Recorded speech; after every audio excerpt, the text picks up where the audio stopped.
Okay, so a very warm welcome to the University of Strathclyde and to the Faculty of Humanities and Social Sciences, within which sits the law school here at Strathclyde. I've got some slides to go through with you. Just by way of introduction, my name is Stuart Kelly. I'm the Deputy Head of the Law School here at Strathclyde, and I also coordinate our construction law programme. And I also work in our dispute resolution programme. So, with a variety of experience, hopefully I can give you some context about our university, our law school, and indeed what you would look to study if you chose to work with us. Um, the university is very successful at the moment. You know, you can see we've been named the UK University of the Year by the Daily Mail University Guide, and a variety of ongoing successes. So you're joining Strathclyde at a really strong time for the university.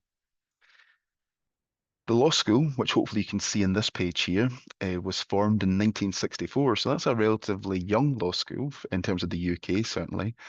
But notwithstanding being young, relatively young in age, if you could say, Strathclyde has gone on to become one of the UK's leading law schools.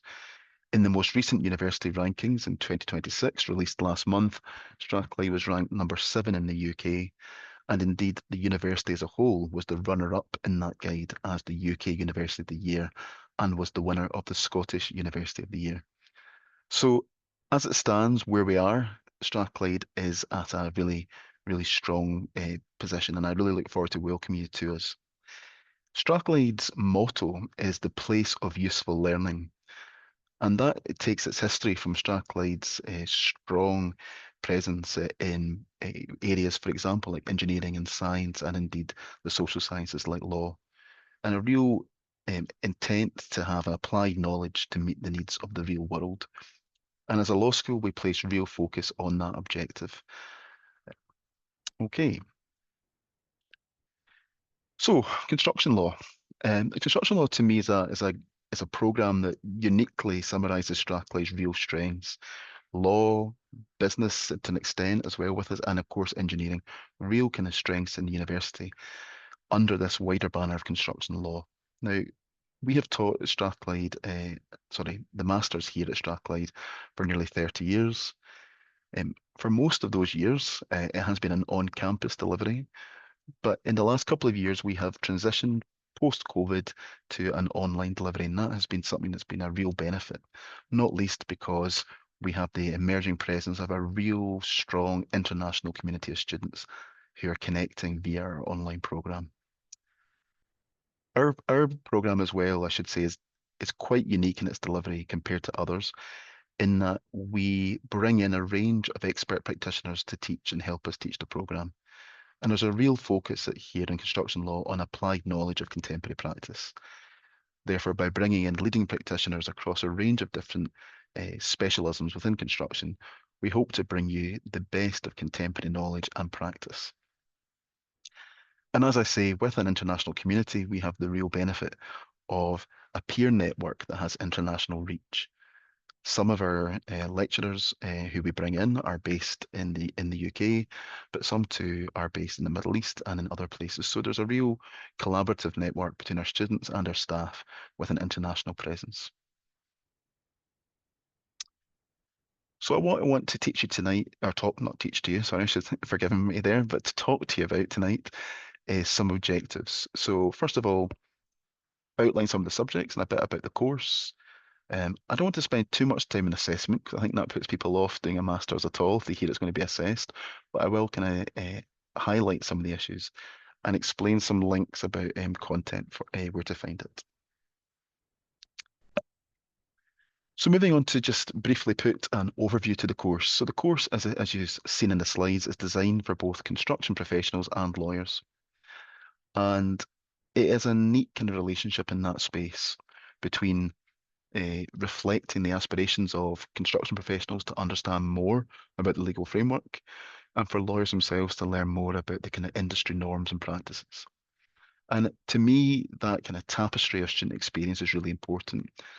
We encourage in all of our sessions discussion for people to bring their own experience, if they wish, to the table for discussion. I think that really is a real strength for lots of different perspectives to be brought in. So whether a student is studying with us straight from, for example, an undergraduate program, right through someone to is very senior in industry, we hope that we provide learning and experience that benefits everyone. The What we hope with this program as well is that it really kind of hits at what is contemporary and ongoing in the industry. So, for example, we talk a lot about ongoing major construction projects, contemporary issues from commissioning to completion, and also looking at standard form contracts and the contractual framework, and talking to you about what's going on as in here and now about where that is, both domestically and internationally. Now, obviously, for those who are dialing in and keen to join us in January, you'll be joining the online version. The online version has been really popular. I'm delighted about the success of it so far in its relatively recent past, but it brings together the real strengths that have gone on for nearly 30 years. We still bring in the practitioners. It's led and it's contemporary driven by those who are at the forefront of delivering construction law advice. And as online students, you'll have access to a range of different types of content.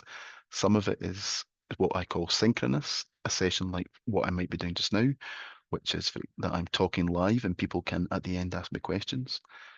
Or we may do what's called asynchronous, which is pre-recorded content, whether it's webcasts or podcasts. And we try and do a blend of that material to allow you to get the best out of your opportunity. My own preference, for what it's worth, maybe I'm getting too old, is I like the idea of people coming together for live sessions so we can have discussion.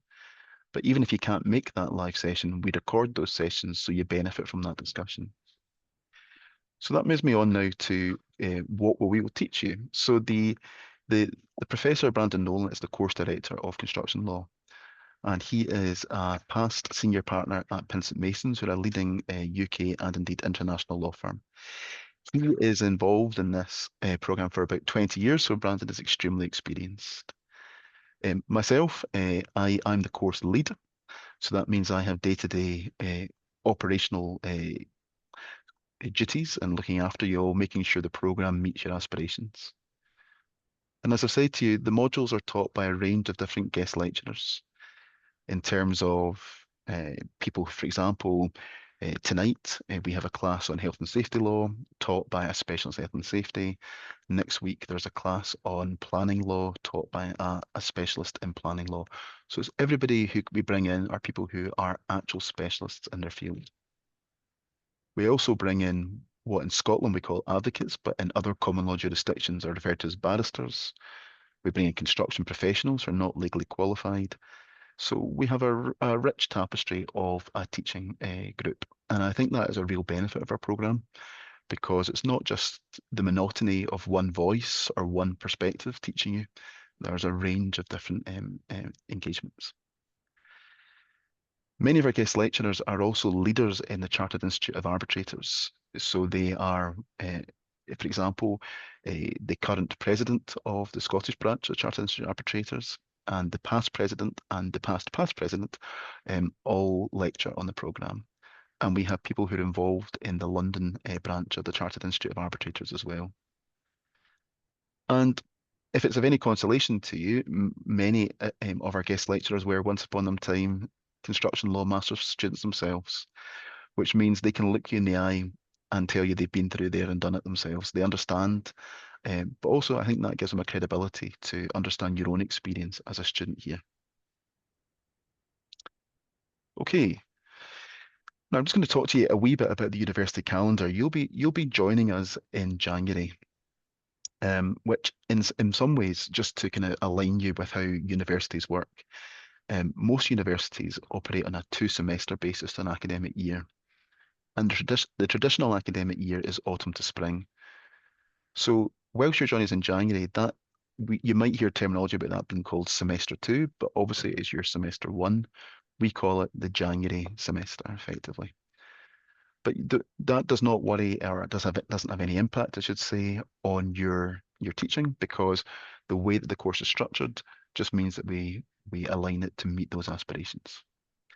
But what I would say to you is when you join us in January, you'll do a term with us, which takes us up to April.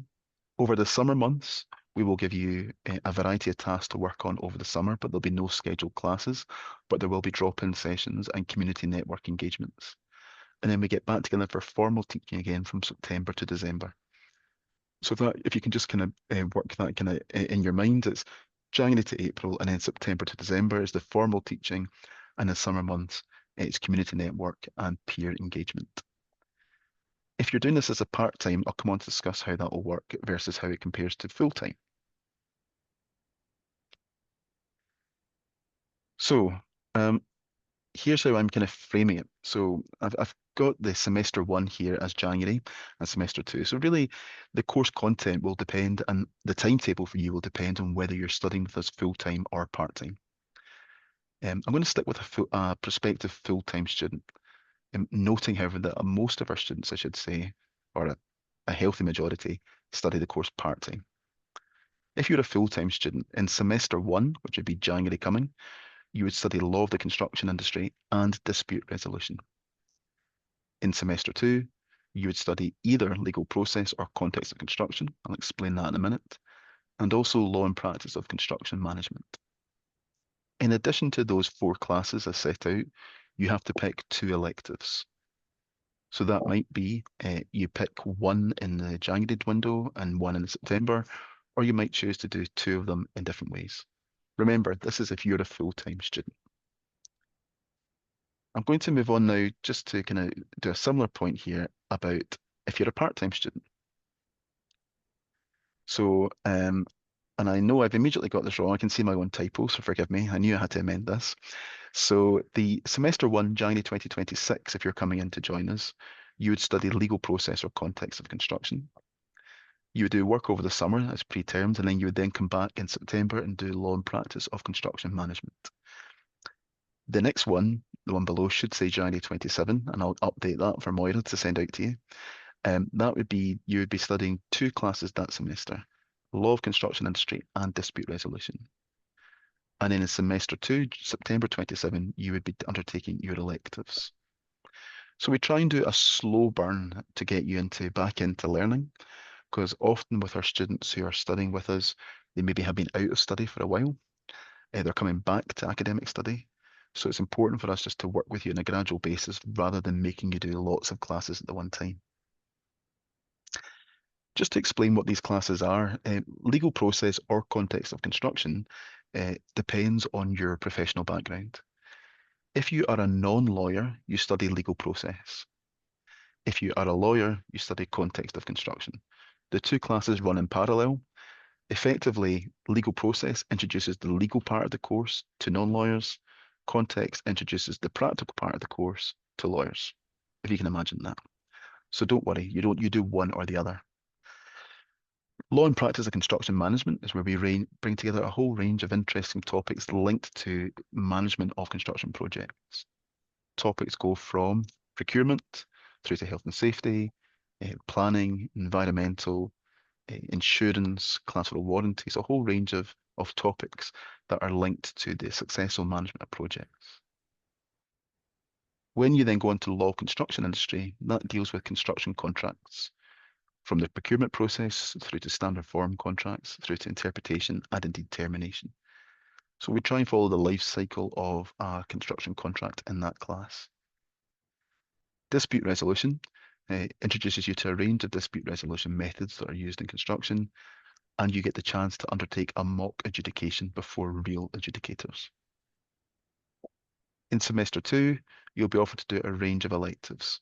For example, some people choose to do those linked to our dispute resolution classes, like mediation, arbitration, etc. We also have opportunities in health and safety in that sort of space. So there's a range of some electives that will be made available to you. What you also have to do in addition to your classes is a research project. If you're coming to us in full-time in January, you would do that in the summer of 2026. If you're coming to us part-time in January, doing it over 2 years, you would do your research project in the summer of 2027. Now, the research project is either a traditional dissertation, which is, if any of you have studied at undergraduate level before, you may have still be suffering from post-traumatic stress about your dissertation at the time. But nonetheless, the dissertation or what we call a professional project, which could be either an internship as agreed or doing a project that is linked to a professional outcome and with a variety of kind of outputs linked to that. I'm not going to kind of go into too much more detail about that, but I can answer questions at a separate time. Suffice to say that the opportunity for that is just to give you whatever you want out of your research or project, whether it's to do a substantive academic piece or to do something more practical. So we can work with you, and I'll have one-on-one sessions with each of you if you join us to talk about your aspirations in that space.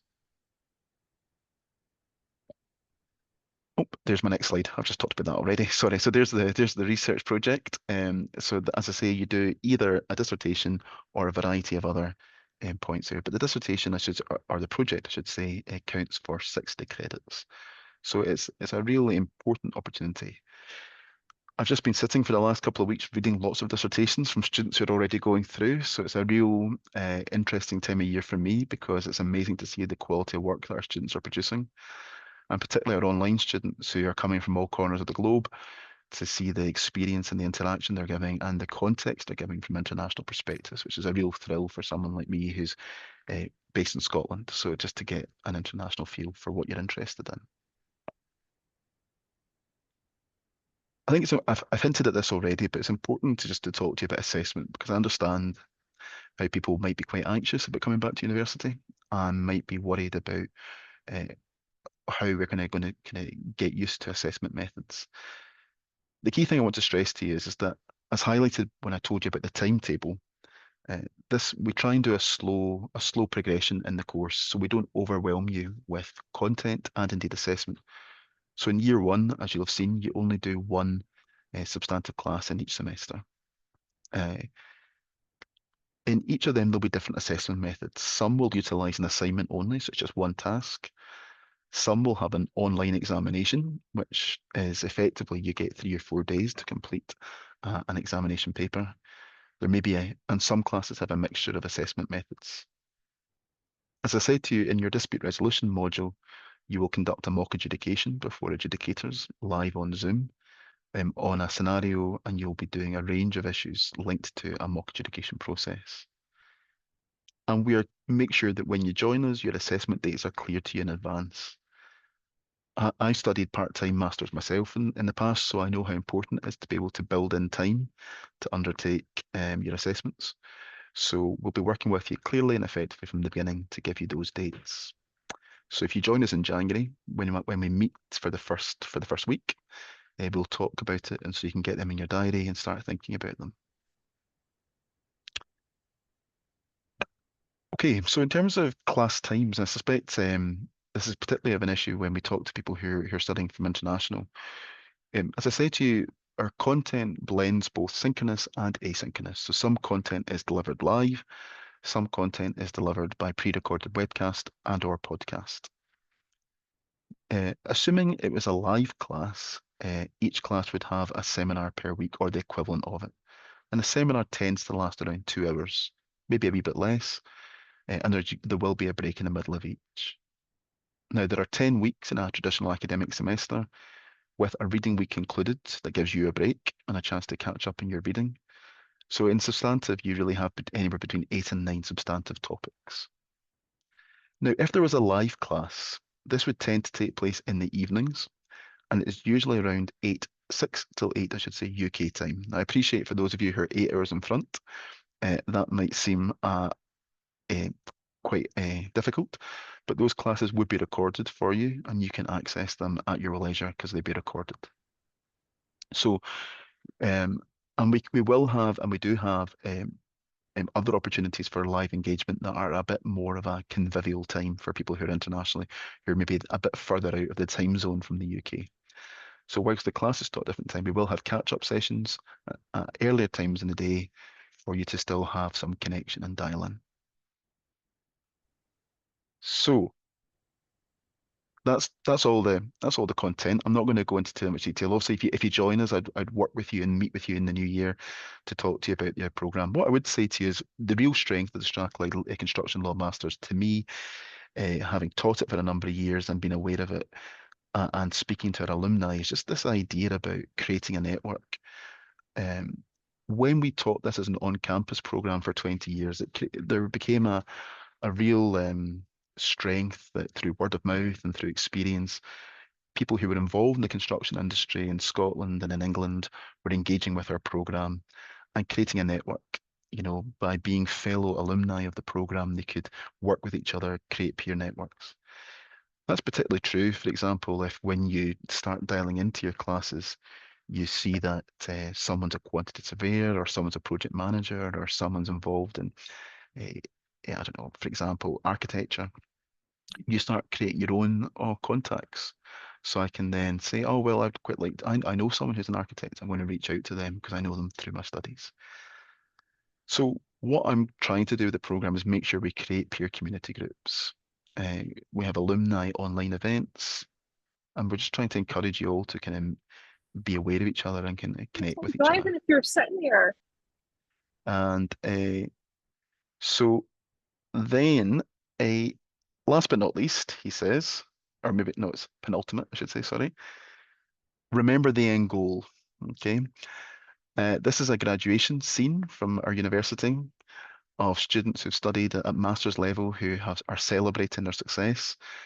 When I was writing my dissertation in my master's a few years ago, late at night, because I was doing it part-time, I kept on saying to myself, why am I doing this? I could be doing something else. But I always remembered have the end goal. The end goal was I knew I wanted to do the course. I knew I wanted to achieve the qualification and to get the learning. And it was all worth it in the end at graduation when with your friends and family, your fellow students, your staff that have taught you, you come together and you can celebrate your success. So if you ever sometimes when you're writing an assessment think, oh dear, remember, have the objective at hand. And last but not least, Moira will kindly circulate these slides to you so you can see what's going on with them. But some contacts there for you. So the course director, sorry, is Brandon Nolan. His email address is there. Brandon's a visiting professor here at Strathclyde. He works in practice as a leading solicitor. So don't worry if you can't get hold of him immediately. He will get back to you eventually. But so please just include me in any correspondence to him, or the administrators. But operationally, my job is to work with you to ensure that you enjoy and get through the program as much as you can. So please reach out to me with any queries, and I'll get back to you. And also, our administrators are brilliant, Erin and Megan, who deal with the program. So please just reach out to them as well, and that's the email address for them.